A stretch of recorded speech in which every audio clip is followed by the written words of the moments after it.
Iran युद्ध के tension के बीच तुर्की के राष्ट्रपति ने नेतन्याहू को नई धमकी दे दी है। प्रेसिडेंट एर्दोआन ने इजराइल को दुनिया का दुश्मन बताते हुए बहुत जल्द एक्शन लेने का ऐलान किया है। अल्बानिया दौरे पर पहुंचे एर्दोआन की तरह ईरान भी अब अरब देशों की गोलबंदी में जुटा हुआ है। इस बीच सऊदी क्राउन प्रिंस मोहम्मद बिन सलमान की एक तस्वीर ने अमेरिका को दहला दिया है।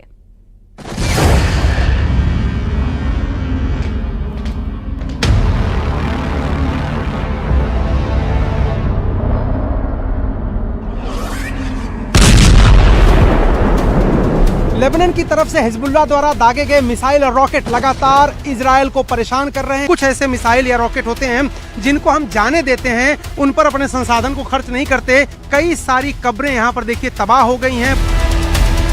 एक रॉकेट आके गिरा है जिसकी वजह से तबाही का जो मंजर है वो आप देख सकते हैं। यहाँ पर देखिए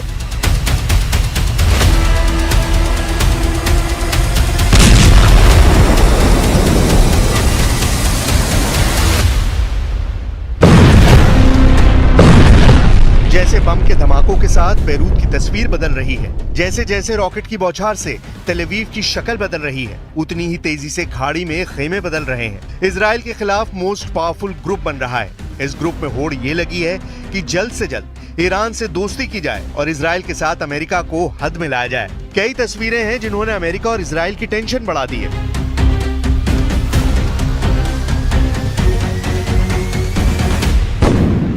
तस्वीर नंबर 1 देखिए, जहां तुर्की नेवी का शिप लेबनान में एंट्री कर रहा है।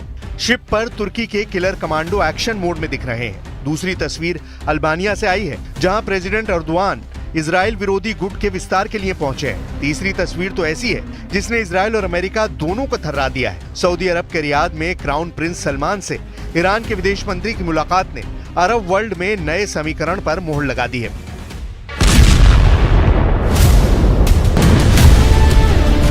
वॉर जोन में दिख रहे बारूदी तहलके से ज्यादा तपिश इन तस्वीरों में है। तेहरान में जल रहे इजराइल और अमेरिका के झंडे क्या कह रहे हैं? क्या ईरान ने सऊदी अरब को साथ लिया है? क्या खाड़ी के सभी पावरफुल नेशन पर खामेनेई की अपील असर कर गई है?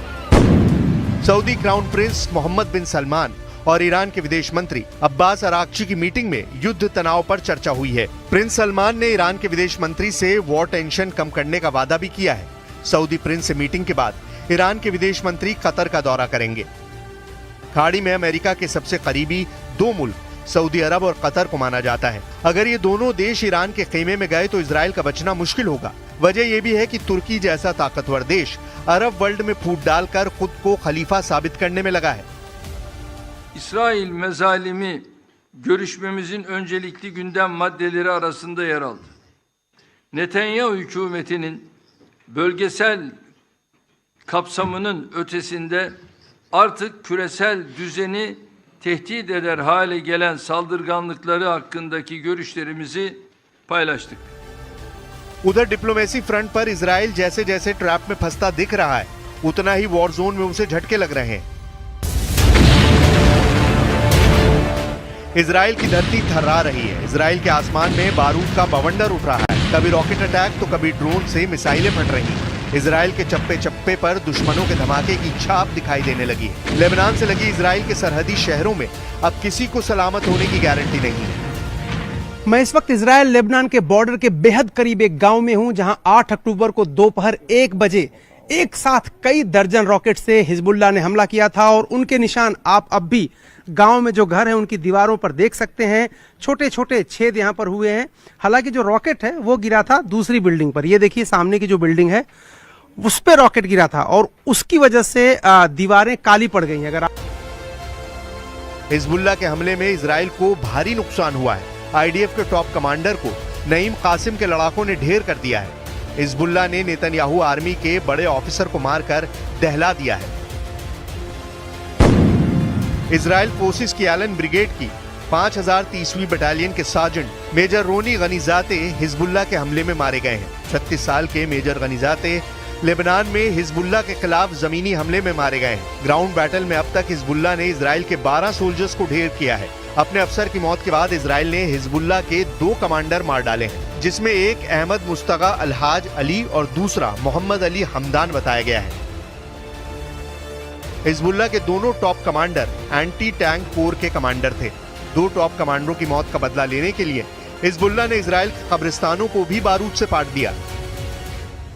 यहाँ की धार्मिक मान्यता के मुताबिक उनको भी शांति नहीं है और आप यहाँ पर देखिए कि ये पूरा कब्रिस्तान टूटा फूटा है। यहाँ पर देखिए ये गवाही दे रही हैं तस्वीरें कि लोग जो हैं वो यहाँ पर अपने प्रियजनों को देखने आ रहे हैं। देखिए जिनको ये खबर पता लगी है कि कब्रिस्तान के ऊपर रॉकेट हमला हुआ है वो लोग अपने प्रियजनों की देखिए यहाँ पर कब्रें देखने आ रहे हैं और लोग यहाँ पर लगातार जो अटैक हुआ है रॉकेट से उसको देखने आ रहे हैं।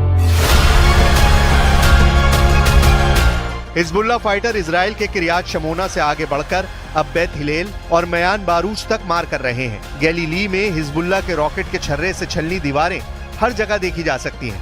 हिजबुल्लाह के हमलों में आई तेजी की वजह से रदवान फोर्स के नए कमांडर की तैनाती है। इजराइल मीडिया के मुताबिक रदवान फोर्स के पूर्व कमांडर हैतम अली तबातबाई को हिजबुल्लाह के मिलिट्री ऑपरेशन का चीफ बनाया गया है। हैतम अली के साथ मिलिट्री लीडरशिप में जिहाद काउंसिल के मेंबर मोहम्मद हैदर को भी सैन्य ऑपरेशन का जिम्मा सौंपा गया है। वहीं हाशिम सैफुद्दीन की मौत के बाद हिजबुल्लाह की पॉलिटिकल विंग का चीफ अब नईम कासिम को बनाया गया है। नए कमांडरों की यही तिकड़ी नेतन्याहू से नसरल्लाह की मौत का बदला लेगी, लेकिन अमेरिका के रहते ये मुमकिन नजर नहीं आ रहा है। सुपर पावर ने इजराइल को इतने हथियारों से लैस कर दिया है कि उसे युद्ध में परास्त करना हिजबुल्लाह तो क्या कई देशों के बूते की बात नहीं।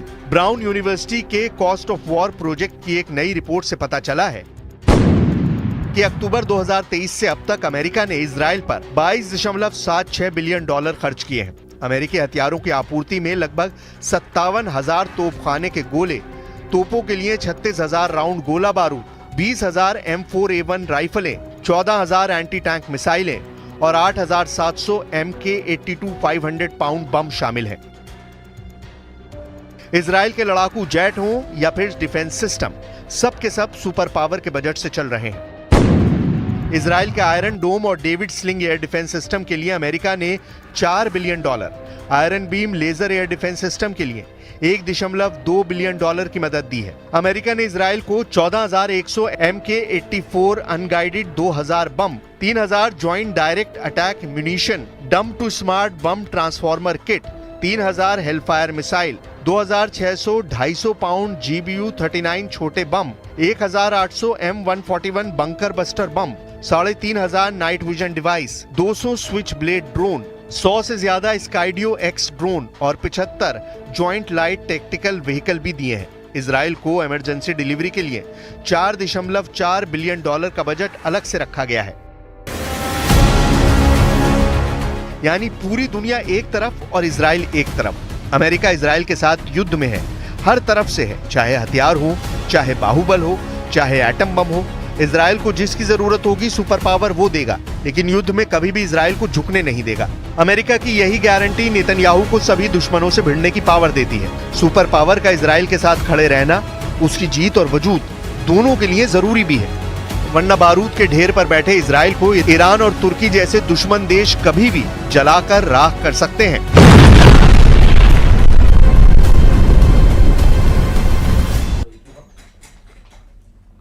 ईरान ने 1 अक्टूबर को इजराइल पर 200 मिसाइलों से हमले करके सभी को चौंका दिया था।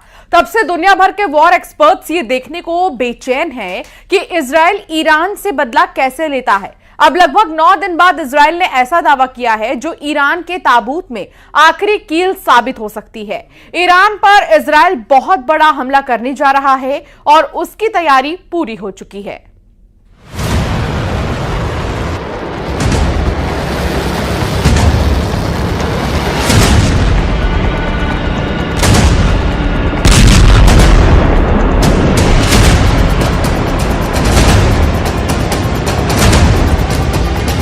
हमले को तैयार इजराइल, देखते रह जाओगे खामनेई।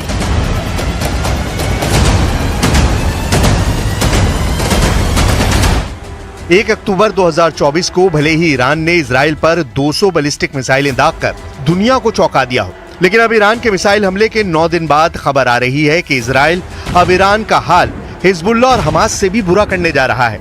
इजराइल में पिछले 9 दिनों से एक ऐसे हमले की खौफनाक और भयानक तैयारी चल रही है जिसके बारे में शायद ईरान को पक्के तौर पर पता नहीं है। इजराइल के प्रधानमंत्री नेतन्याहू ईरान पर हमला करने को लेकर अमेरिकी राष्ट्रपति बाइडेन से 50 मिनट तक बातचीत कर चुके हैं। इधर इजराइल के रक्षा मंत्री योआव गैलेंट ने ईरान पर हमले का ऐसा इशारा किया है जिसने पूरे मिडिल ईस्ट में हड़कंप मचा कर रख दिया है। दावा किया जा रहा है कि इजराइल के इस हमले की भनक मिलने के बाद से ईरान के सुप्रीम लीडर अली खामनेई की रातों की नींद उड़ गई है।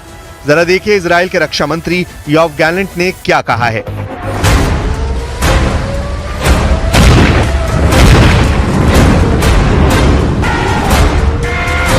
ईरान को समझ नहीं आएगा क्या हुआ और कैसे हुआ। योआव गैलेंट ने कहा कि ईरान पर इजराइल का हमला घातक और सटीक होगा और इस हमले की ईरान को भनक तक नहीं होगी। ईरान को समझ नहीं आएगा कि क्या हुआ और कैसे हुआ। योआव गैलेंट का यह बयान इजराइल पर ईरान के मिसाइल हमलों के जवाब में आया है। सूत्रों की माने तो इजराइल ईरान के प्रमुख तेल ठिकानों को निशाना बनाने की योजना बना रहा है। माना जा रहा है कि हमले ईरान की अर्थव्यवस्था को गहरा नुकसान पहुंचाने के लिए होंगे, क्योंकि ईरान की बड़ी आर्थिक ताकत उसके तेल क्षेत्र है। इसके अलावा इजराइल ईरान के परमाणु ठिकानों पर भी बहुत बड़ा हमला कर सकता है। 50 मिनट में हुई सीक्रेट डील, उड़ा दो ईरान के एटमी ठिकाने। लगभग 100 घंटे से दुनिया भर की मीडिया में ये दावे किए जा रहे हैं कि ईरान ने जमीन के नीचे एक बहुत बड़ा परमाणु परीक्षण किया है। दावा किया जा रहा है कि इजराइल ने पिछले 120 घंटे में ईरान में आए भूकंप और परमाणु बम का परीक्षण के दावों का सीक्रेट पता कर लिया है। इसीलिए बाइडेन और नेतन्याहू ने 50 मिनट तक फोन पर बातचीत के दौरान लगभग फाइनल कर दिया है कि अब ईरान को 200 मिसाइल हमलों का जवाब जबरदस्त तरीके से दिया जाएगा। התקפות שהאיראנים תקפו אותנו לפני זמן קצר. ההתקפות האלה היו אגרסיביות, אבל ההתקפות האלה נכשלו כי הן לא היו התקפות מדויקות. חיל האוויר לא נפגע, כל המסלולים פועלים.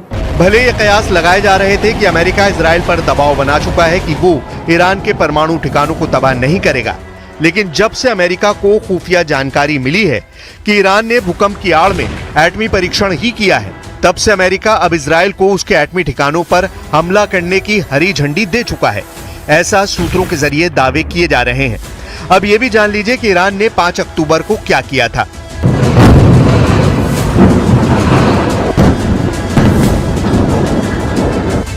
इजराइल के साथ बढ़ते संघर्ष के बीच 5 अक्टूबर को ईरान के सिमनान प्रांत में रिक्टर पैमाने पर 4.6 तीव्रता का भूकंप दर्ज किया गया।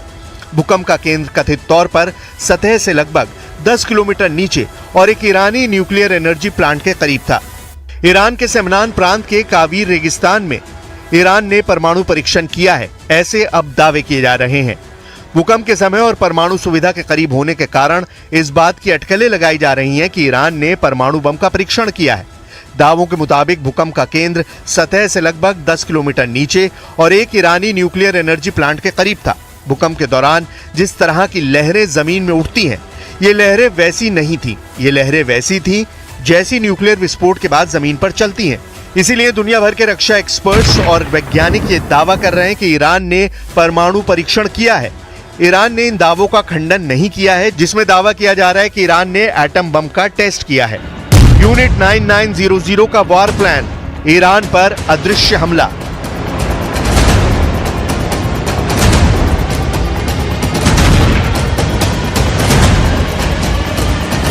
ईरान पर इजराइल एक बड़ा हमला करने जा रहा है, जिसमें हवा और समुद्र के रास्ते सबसे बड़े भीषण हमले होंगे।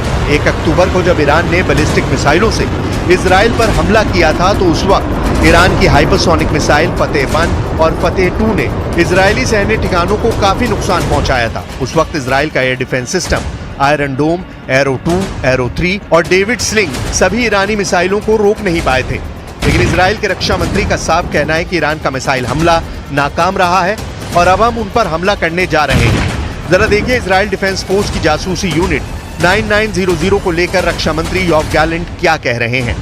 खबरों के मुताबिक इजराइल के रक्षा मंत्री योआव गैलेंट ने आईडीएफ की खुफिया यूनिट 9900 के कमांडर्स से बातचीत की है। दावा किया गया है कि ईरान पर जबरदस्त हमले का प्लान आईडीएफ की खुफिया यूनिट 9900 ने बनाया है। आईडीएफ की खुफिया यूनिट 9900 ने ईरान में तेल कुएं, एटमी ठिकाने, राष्ट्रपति भवन, खामनेई के घर पर हमले का प्लान बनाया है। इसके अलावा आईडीएफ की खुफिया यूनिट 9900 ने ईरान के टॉप कमांडर पर हमले का प्लान बनाया है, जिसने 200 बैलिस्टिक मिसाइलों से इजराइल पर हमले का नेतृत्व किया था। खबरें ये भी हैं कि आईडीएफ की खुफिया यूनिट 9900 का वॉर प्लान इतना जबरदस्त है कि इजराइल के रक्षा मंत्री ने इशारों ही इशारों में कह दिया है कि इजराइल अब ईरान पर ऐसा हमला करने जा रहा है कि ईरान को पता ही नहीं चलेगा कि क्या हुआ, कब हुआ और कैसे हुआ। अब सवाल उठता है कि क्या इजराइल से 2000 किलोमीटर दूरी पर मौजूद ईरान पर हमला करना इतना आसान होगा, क्योंकि ईरान की मिसाइल पावर जबरदस्त है। ईरान के सुप्रीम लीडर अली खामनेई भी 4 अक्टूबर को दावा कर चुके हैं कि ईरान का मिसाइल हमला शानदार रहा है। लगभग 5 साल बाद हजारों ईरानियों के बीच में खामनेई ने ऐलान किया कि ये तो अभी इजराइल ने ईरान का मिसाइल ट्रेलर देखा है, अगर जरूरत पड़ी तो ईरान इजराइल के वजूद को मिटाने के लिए बहुत बड़ा मिसाइल हमला कर सकता है।